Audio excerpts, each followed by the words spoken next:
Guys നമ്മൾ വന്നിരിക്കുന്നത് വേറൊരു സ്ഥലത്താണ് ഗൈസ്.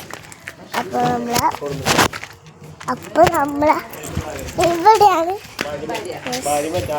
നമുക്ക് ഒരു സ്വർണ്ണം ഒരു ചുളിക ഇതാ നമ്മുടെ കണ്ണിട്ടെ കിട്ടെ നമ്മുടെ കണ്ണ് കിട്ടുന്നത് ഗൈസ്. നമുക്ക് ഇപ്പം വേറൊരു സ്ഥലമാണ്. ഇത് ചക്കക്കുരുകൾ, ചക്കയുടെ കുരുകളാണ് ഗൈസ്. നമ്മൾ ഇത് ചെടുത്ത് പാത്രം വെച്ചത് ചക്ക